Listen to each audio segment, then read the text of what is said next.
Awkward. Welcome to MsMojo, and today we're counting down our picks for the top 10 times talk show hosts made celebrities uncomfortable. I was supposed to be private. Yeah. I'm a little embarrassed. I'm sorry about that. Yeah. Sorry you guys had to see that. I blame Larry. I blame Larry too. For this list, we're looking at various moments from talk shows where the host created a visibly uncomfortable situation for their famous interviewee. Get ready to cringe. If you like what you're hearing, be sure to check out the full song at the link below. Won't make things better. Won't pay the piper. Number 10, David Letterman and Uma Thurman, Late Show with David Letterman. In the mid-90s, David Letterman interviewed Uma Thurman on Late Show, and it started out normally, with Dave making his usual lighthearted jokes. It's lovely there. Yeah. And the food, how was the food? Great, isn't it great? Yes. And the people are very friendly, very nice. Very aren't they? nice. Yes, I've had several experiences in Italy. Yet things got gradually uncomfortable, as Letterman seemed to be attempting to flirt with Thurman. He speaks of her upcoming film, yet makes a shift into asking her the ages of the men she's dated, slipping his own age into the mix. And how does it end? To what end? What happens then? It ends happily. Oh, really? Yes. In what sense? The young girl and the old man get married? No. Have you ever been married yourself? She shoves him off onto the person he belongs with. Okay, I'm not talking about the film now. I want to talk more about you. Oh, no, I was trying to see if we get past that. Would you yourself date an older man? What's the oldest man you've ever gone out with? Uma, in turn, tries to change the subject while nervously laughing. He tops it off with complimenting her ears and calling her, quote, a lovely piece of work. Yes, this last weekend it opened, and it's sort of growing a little bit more. It's opening in like New York and Los Angeles and then all over the country. Right. Yeah. Well, it's a lovely, lovely piece of work, as are you. Number 9, Jimmy Kimmel and Katherine Langford, Jimmy Kimmel Live. It's hard to tell if this next one is a joke or a serious intellectual lapse. Even the guest appears confused. And I should have said something the other night, and in truth, I don't actually like change, but this change seems cool. Thanks, Clay. Kimmel was interviewing Katherine Langford from 13 Reasons Why, who is an actress from Australia. The questioning started the usual way, but then the host asked the actress where she learned to speak English. That is, what he called regular English, or what they speak in America. And did you learn to speak English there? Is that where, It is. our Yes. regular English that we speak here? She handled it with grace, yet the question was clearly greatly flawed. Perhaps the unease could have been prevented had Kimmel rephrased his question and asked about accents instead. Or he could have acknowledged that he misspoke, which would have saved him from the verbal flub or failed wisecrack, whatever it may have been. Is that something you learned from watching television or from friends or studying or what? I mean, partially probably just like from watching films. I mean, I feel like everyone who doesn't grow up in America vicariously lives through like American films. Number 8, Jimmy Kimmel and Markiplier with Mrs. May, Jimmy Kimmel Live. Back in 2015, Jimmy Kimmel got heat from the online gaming community after claiming to not understand the point of Let's Plays and live streaming. To understand better, Kimmel met with YouTubers Markiplier and Mrs. May, but didn't exactly come with an open mind. Markiplier, trying to be his normal, kind self, explained how being an influential gaming figure gives him the chance to make a difference. But Kimmel seemed more concerned with giving distasteful punchlines than listening. Like, I do charity events, I try to outreach, I go to conventions to meet my fans all the time. That's what makes it really special. And then you have sex with these people? Absolutely not. How dare you, sir? Seeing that the current approach was going nowhere, Mrs. May opted to show how her parents reacted to virtual reality, thinking it might open Jimmy's eyes. Oh my God. Is your mother having an orgasm? I wouldn't know how that would sound like. I would It like sound- to never it sounds know how like that would that. sound. Nope. Then, after a quick foray into another game, it seemed like Markiplier and Mrs. May couldn't get out of there fast enough. I hate watching other people have fun. Really? No, I don't know. You're a horrible person. Number 7, Stephen Colbert and Kristen Stewart, The Late Show with Stephen Colbert. Sometimes discomfort can be caused by a simple technical difficulty.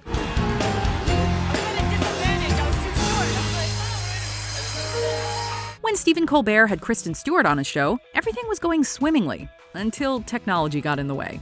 Colbert cut off the chatter for a moment and proceeded to readjust Stewart's microphone, which was hitting a necklace she was wearing and causing audio issues. Can I just do one thing here? I just want to take this mic and put this and maybe adjust your mic slightly. We're going to cut this part out because it's a little too intimate. Wow. But your chain Your chain, if you don't mind, your chain was hitting your mic and we couldn't hear you. Cool. Colbert got a little close to Stewart's chest area as he readjusted the mic, and she clearly wasn't a fan of that. Pointed at the prompter, and the prompter said, chain on mic. Got it.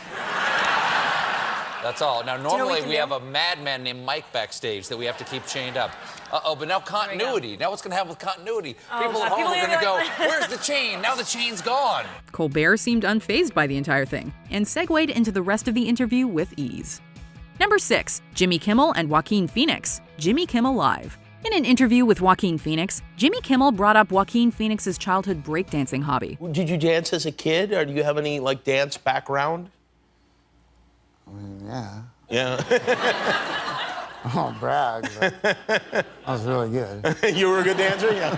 Phoenix seemed taken aback, perhaps not expecting the subject to come up.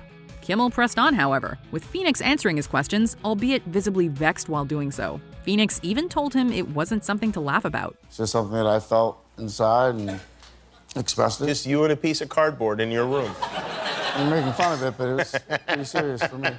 To pour salt on the already sensitive wound, Kimmel surprised Phoenix with some bonus footage from Joker, which made the actor seem like kind of a diva.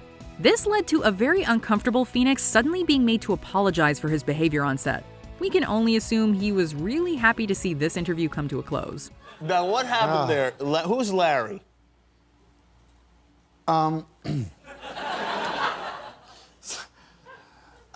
Yeah, Larry is the cinematographer. This is so embarrassing.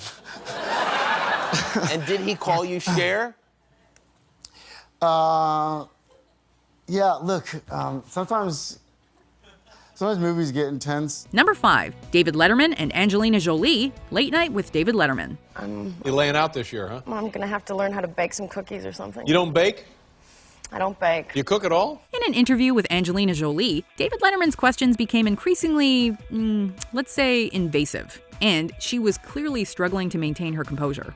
He almost immediately commented on her smelling nice and brought up her relationship status.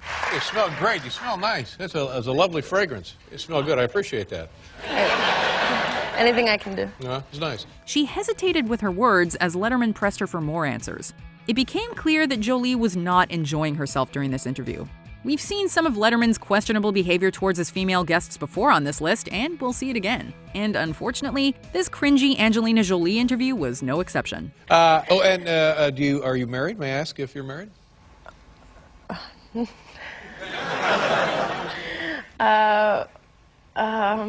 No, that's all right. I said, Paul, You know, are you married? I love. I am married. Okay, Paul's married. We're in the process of a separation, but. Oh, but I'm sorry to hear that. No, Forgive me. I'm no, sorry. he's Perhaps I shouldn't have brought it up. Number 4, Graham Norton and Cara Delevingne, Comic Relief, Red Nose Day. This one is extra cringy. The thing about that having sex on a plane. As you have, clearly. Well, oddly, I have. Aha! But how many? Let's talk If about it's just with yourself, it doesn't count. You know that. During his Graham Norton's Big Chat Live segment of Comic Relief's Red Nose Day telethon event in 2017, the host zeroed in on Delevingne when the topic of the Mile High Club arose. He didn't quite ask her if she'd done it on a plane before, but rather stated it. She immediately appeared embarrassed and mentioned her father being in the crowd. But Cara, but you were doing it, and then a man was My watching father you. is here, by the way. Sorry, Dad. Oh, right. I see what you mean. Yeah. I was very worried then. I thought, where is this anecdote going? So you were having sex on a plane, and someone was watching you. Norton acknowledged this, yet pursued the line of questioning, brushing the dad issue aside in the quest for comedy gold. Delevingne doesn't have such a great reputation as an interviewee, but it's hard not to take her side on this one. Yeah, it was. I don't even know how to start the story. No, we weren't. They weren't in the toilet. It was me. In the toilet. Sorry. Why are you telling everyone now? Sorry. Hi. Number 3, Jay Leno and Judith Light, The Tonight Show with Jay Leno. In 1995, Jay Leno spoke with Judith Light of Who's the Boss fame. You know, last time you were here, we were talking about that movie you did, The Women in Prison, which is like, it's the generic name for like a cable women in prison movie, and it had the shower scenes, and I watched it, I freeze-framed it, it was fascinating. You did? It was fascinating, yeah. Things started off awkwardly, and to be honest, we can't see an interview like this being allowed to take place today. The host immediately brought up a prior interview in which they discussed a film where Light appeared nude. He then seemed to constantly be looking to raise the topic of her on-screen nudity. Oh, this is a break. Now put your arms around me, right, and do that. Now just unhook me. Chris, you watching? Yeah. I unhooked this. Okay. That's good. That's good. Now what do I do? Now, okay. Now just do. I tie your arms with these? No. You don't And do these? This somehow led to Light showing Leno how cable TV nude shoots work, as he got way too close to her. He then held her hands behind her back and unbuttoned her shirt. She asked to go to commercial, clearly crying out for help, with fellow guest David Spade even showing obvious discomfort. Can you cut to commercial now? No. Like soon? No, how about the skirt, too? No. We don't do the skirt. We're only prepared for the top. Sorry, baby. Wait a minute. Number 2, Jimmy Fallon and Roger Waters. Late Night with Jimmy Fallon. Fallon is a big fan of Pink Floyd and was understandably excited to be interviewing Roger Waters on Late Night. Schizophrenia is used to describe a loose kind of amalgamation of symptoms, of which many Sid had. He heard voices and he had trouble keeping a grip on the reality of his situation. The subject inevitably turned to Syd Barrett, a former member of the band who left and was rumored to have suffered from some serious mental health issues, namely schizophrenia. Waters was noticeably emotional when discussing the late Barrett and took on a serious tone. Fallon then laughingly brought up a story about Barrett interrupting a Pink Floyd recording, referring to him as, quote, a bald man with a toothbrush in his mouth. Is this story true that you were recording, I think it was Shine On You Crazy Diamond, and a bald man walked in with a toothbrush in his mouth? And no eyebrows? Am I making this up? It's not a funny story. Waters cleared up the story, making sure to tell Fallon that it wasn't a funny tale and that the entire situation was very sad. I tried to make it funny. Well, I will say this. Interviewing is harder than it looks, so considering how many interviews a lot of these hosts do, they are bound to have a few uncomfortable moments. However, I will also say that not all uncomfortable moments are created equal. Like, some are just not okay. Well, let's look at some honorable or dishonorable mentions right now, and then we'll take a look at our pick for the top time a talk show host made a celeb uncomfortable. Ellen DeGeneres and Bill Gates, The Ellen DeGeneres Show. I'll go with 22. No, 15. 15. Lower. 8. All right, let's try it. $8.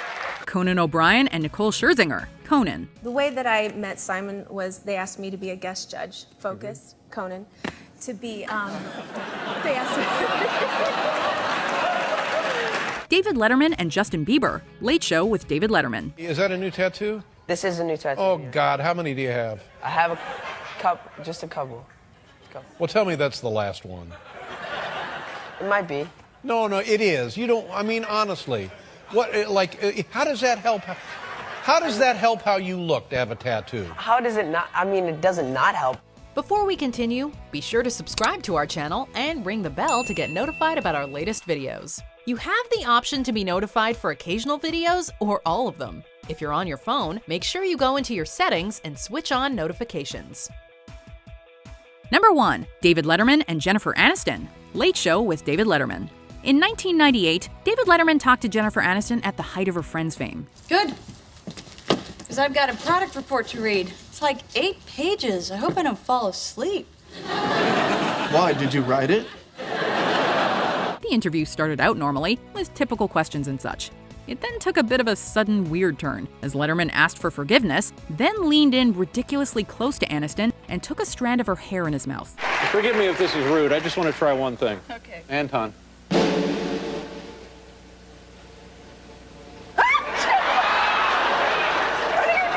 She was thankfully handed a napkin to clean it off. I'm sorry. That's going to be worth a lot of money Something to do with the steam room. Now the film's already. People are off here going. I know people are horrified by that. We'll take it out in editing. Don't worry. That was something that I'll never forget. He then claimed that she scared him, and she let out a slight yell when he was performing his inappropriate action. Just bizarre. Well, you scared the hell out of me because you're right there. I'm like that, and all of a sudden you scream. See. When the interview continued, Aniston was visibly nervous and stumbling over her words from that point forward. Do you agree with our picks? Let us know in the comments. And hey, if you're a fan of the song playing right now, be sure to check out the music video for it right here.